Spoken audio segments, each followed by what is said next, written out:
Bismillahirrahmanirrahim. Assalamualaikum warahmatullahi wabarakatuh. Apa khabar murid-murid semua? Semoga kalian berada di bawah lindungan kasih Allah Subhanahu Wa Taala bersama keluarga tercinta. Alhamdulillah, segala puji dan syukur kehadap Allah Subhanahu Wa Taala. Selawat dan salam buat junjungan besar Nabi Muhammad sallallahu alaihi wasallam, keluarga baginda, para sahabat serta golongan yang mengikuti jejak langkah baginda Rasulullah sallallahu alaihi wasallam. Ini merupakan mata pelajaran akhlak tahun 6, pelajaran 5 iaitu konsep mahram dalam unit 1 bertajuk mahram. Kita sering mendengar istilah mahram. Apa sebenarnya mahram ini?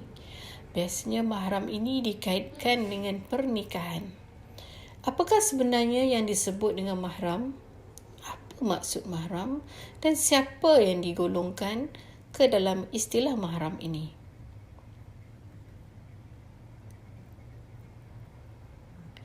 Mahram bermaksud orang lelaki atau perempuan yang haram bernikah mengikut hukum Islam kerana hubungan kekeluargaan yang rapat. Mahram berasal dari bahasa Arab. Mahram berasal dari makna haram, iaitu wanita yang haram dinikahi. Dan yang dimaksudkan dengan keharaman menikahi wanita adalah bersangkutan dengan boleh melihat aurat dan hubungan yang baik secara langsung, iaitu melalui keturunan, maupun secara tidak langsung, iaitu melalui perkahwinan dan penyusuan. Manakala dari sudut bahasa, mahram adalah individu yang diharamkan berkahwin kerana hubungan rahim.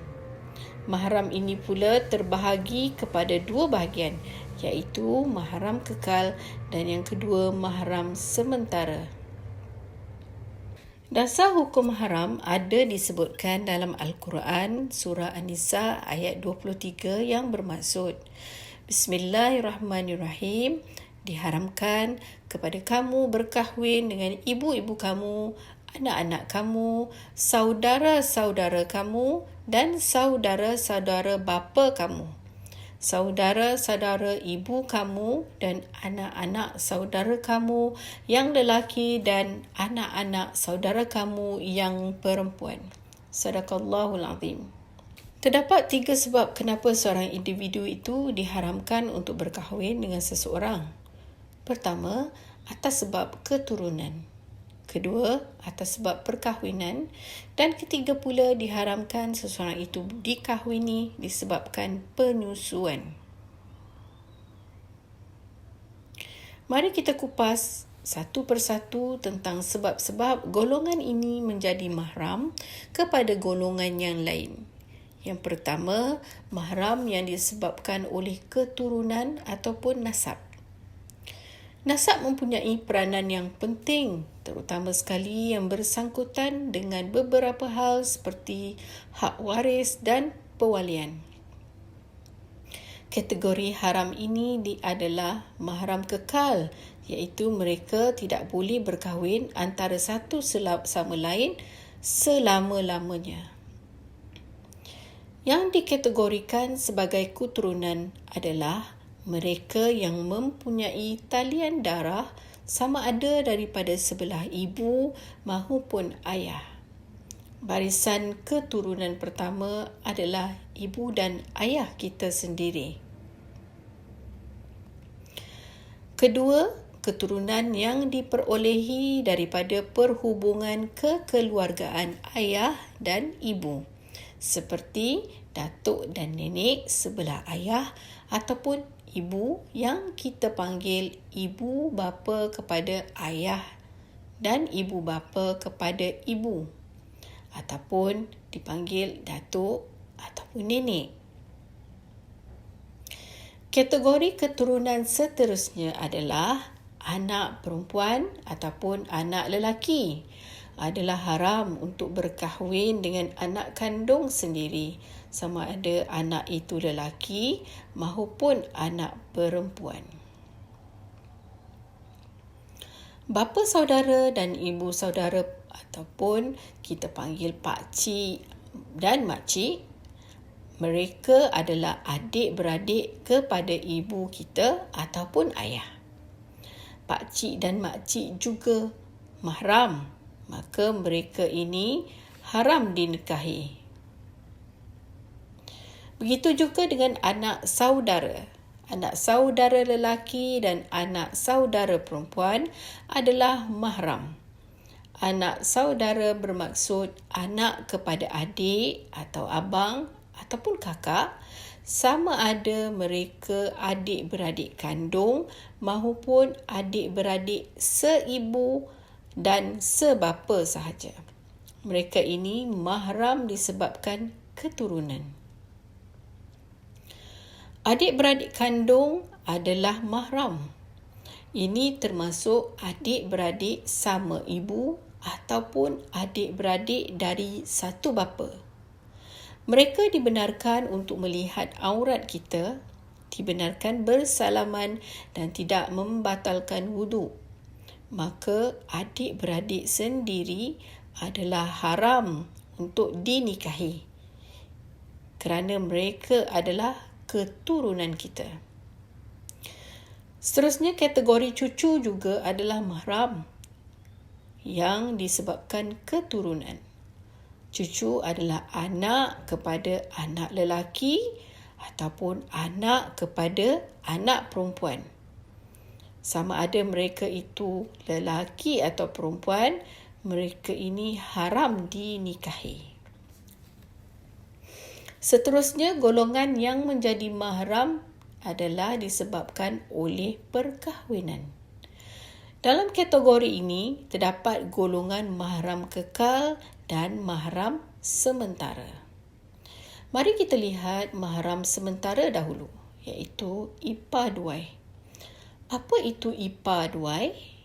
Ipar-duai adalah adik-beradik kepada suami ataupun isteri. Seorang lelaki itu tidak boleh berkahwin dengan adik atau kakak kepada isterinya selagi isterinya masih ada, melainkan mereka bercerai. Namun, hubungan baik antara mereka dengan ipar-duai adalah terbatas dari segi aurat. Walaupun haram berkahwin, tapi mereka ini tidak boleh mendedahkan aurat dan bersentuhan ataupun bersalaman. Kategori mahram yang disebabkan oleh perkahwinan seterusnya adalah suami kepada ibu ataupun isteri kepada ayah, ataupun dikenali sebagai ayah tiri dan ibu tiri. Mereka ini adalah mahram kekal walaupun sesudah ibu ataupun ayah meninggal dunia. Seterusnya, anak tiri lelaki ataupun anak tiri perempuan juga haram dinikahi oleh bekas suami ataupun bekas isteri. Mahram yang disebabkan oleh perkahwinan adalah ibu mertua dan bapa mertua. Anak menantu lelaki ataupun perempuan tidak boleh menikahi ibu ataupun bapa mertua mereka walaupun pasangan mereka meninggal dunia ataupun berpisah melalui perceraian. Golongan yang ketiga yang diharamkan untuk bernikah adalah disebabkan oleh penyusuan. Mahram yang disebabkan penyusuan ini adalah mahram kekal. Bagaimana hendak disahkan seseorang itu ibu susuan ataupun anak susuan? Apabila seorang bayi meminum susu daripada seorang wanita sebanyak 5 kali sehingga kenyang. Yang menjadi mahram akibat daripada penyusuan adalah ibu yang menyusui, suami kepada ibu susuan, seterusnya ibu kepada wanita yang menyusui anak dan ibu kepada suami wanita yang menyusui, dan mereka dipanggil nenek susuan. Selain itu, anak-anak kepada ibu susuan juga mahram. Adik-beradik kepada ibu dan ayah susuan juga adalah mahram yang diharamkan untuk dinikahi. Demikian pengertian mahram dan golongan mahram yang perlu diketahui. Amat penting untuk mengetahui secara terperinci tentang mahram ini kerana ia ada kaitan dengan aurat, batas pergaulan, urusan wali ketika hendak berkahwin dan urusan pembahagian harta pusaka dan wasiat. Baik, mari kita sama-sama semak semula apa yang telah dipelajari dalam bab mahram ini. Mahram adalah haram bagi seorang lelaki atau perempuan itu berkahwin kerana hubungan kekeluargaan yang rapat. Mahram ini disebabkan oleh 3 perkara, iaitu mahram disebabkan keturunan, mahram disebabkan perkahwinan dan mahram disebabkan penyusuan. Semua mahram adalah haram berkahwin antara satu sama lain kerana mereka kekal haram berkahwin melainkan mahram antara ipaduai. Ipaduai boleh dikahwini sekiranya pasangan itu meninggal ataupun bercerai. Diharapkan dengan pelajaran berkenaan mahram ini diberi oleh Allah SWT petunjuk dan kefahaman yang tepat kepada kita semua dalam beragama. Kongsikan ilmu yang diperolehi bersama ahli keluarga dan rakan taulan. Sekian wabillahi taufiq wal hidayah. Assalamualaikum warahmatullahi wabarakatuh.